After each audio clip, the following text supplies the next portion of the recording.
My name is Alara Vance, and I just turned 18 at my birthday party last night. My father pulled me aside and whispered, "When this is over, you're going to sign some papers for Uncle Rowan, just a formality." I smiled, I nodded, then I walked into the kitchen, opened my laptop, and quietly transferred my entire multi-million-dollar inheritance from my grandparents into an irrevocable trust. Just as a precaution, the next morning my parents and my younger brother found out that the cabin, the savings, the investments, everything was locked behind a legal wall. They couldn't touch. My father turned white. My uncle, who had already signed a deal to sell property he never owned, called a lawyer. Before I tell you what happened next, please hit like and subscribe, drop your city and local time below. I love knowing where you're listening from. Now let me take you back 6 years to a summer at Silver Lake when my grandfather said something I didn't understand until last night.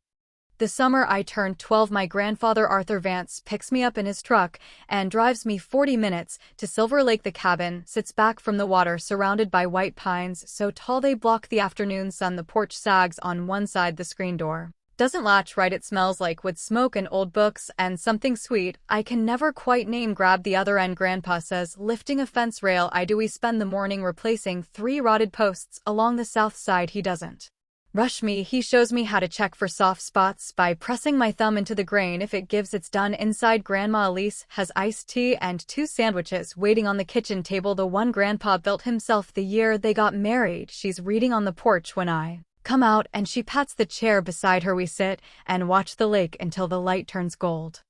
This cabin stays in the family. Grandpa tells me that evening, wiping sawdust off his hands. But family isn't always blood. Alara, family is whoever shows up. I don't fully understand what he means. I'm 12. I think he's being poetic. He isn't. That whole summer I come back to Silver Lake every weekend. I learn where the water heater leaks, which window sticks, how to bleed the radiator. In October, Grandma teaches me to organize the bookshelves by color because it makes the room feel warmer. Grandpa shows me the property line markers, old iron stakes he hammered in himself. I don't know then that my grandfather is already talking to a lawyer about exactly this place, about exactly me. Back home the air is different. Our house in Brookdale is fine, 3 bedrooms, a yard that needs mowing, a garage my dad uses as an office for his supply store. Fine, not warm, just fine. My brother Liam is 10, and he has the bigger bedroom, redecorated last spring. Blue walls, a desk lamp that costs more than my entire bookshelf. My room still has the carpet from the previous owners. At dinner, my dad brings up the cabin. Dad's place is just sitting there, losing value. Daniel says cutting his steak. Property taxes alone are killing us. We should sell it, reinvest. My mom nods. Makes sense. Grandpa said the cabin stays in the family. I say. Daniel laughs. Not a mean laugh, worse, a dismissive one. You were 12, Alara. He was being nice. Nobody asks me anything else. The conversation moves to Liam's soccer trophy, regional finalist, very impressive, and Marissa has already framed the certificate. I won the district science fair 2 weeks ago. The ribbon is still in my backpack. After dinner, I clear the plates on the counter, half hidden under a grocery list. There's a glossy flyer, Ridge Point Development, lakefront lots, premium prices, now acquiring. There's a handwritten phone number in the margin. I don't know whose handwriting it is, not my dad's. I put the flyer back exactly where I found it.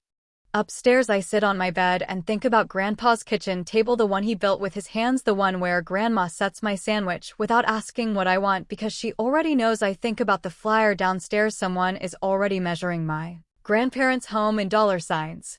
Grandpa Arthur dies 2 years later. I'm 14. The funeral is on a Tuesday. Gray sky, damp grass, folding chairs that sink into the lawn. I sit in the second row holding his handkerchief, blue plaid frayed at the edges, smelling faintly of pine. At the reception, I notice Daniel and his brother Rowan standing by the dessert table, not eating, talking low. Rowan has a folder tucked under his arm. Daniel keeps nodding. I catch one sentence from Rowan: "We should move on this before probate gets complicated." There talking about the cabin at the funeral, I say nothing. I'm 14. I have no power, no voice, and no idea that my grandfather already accounted for this exact moment.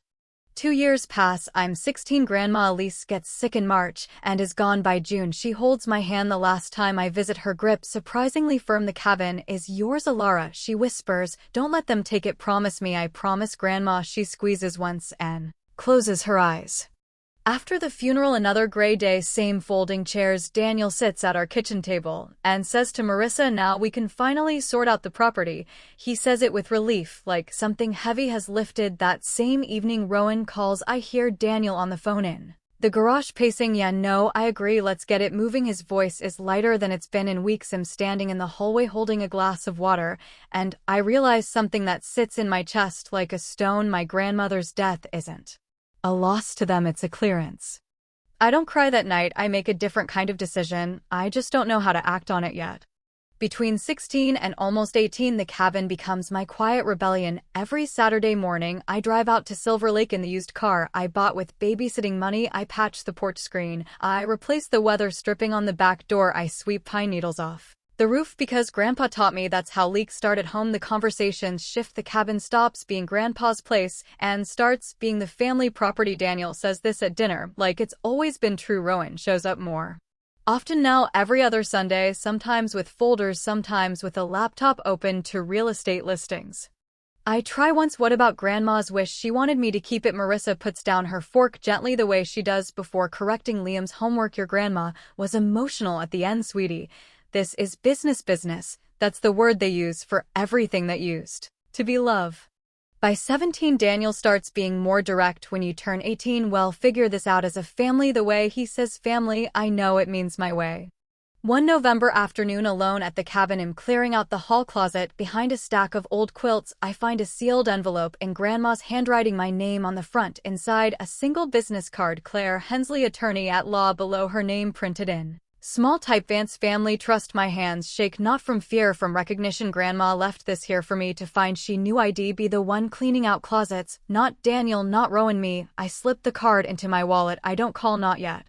3 months before my 18th birthday, Claire Hensley calls me first. The call comes on a Thursday evening in February. I'm in my room doing homework when my phone shows an unknown number with a local area code. Alara, this is Claire Hensley. I was your grandparents' attorney. Her voice is steady, professional, and careful, like someone who's rehearsed this opening. I need to speak with you before your birthday. There are things you need to know, and there isn't much time.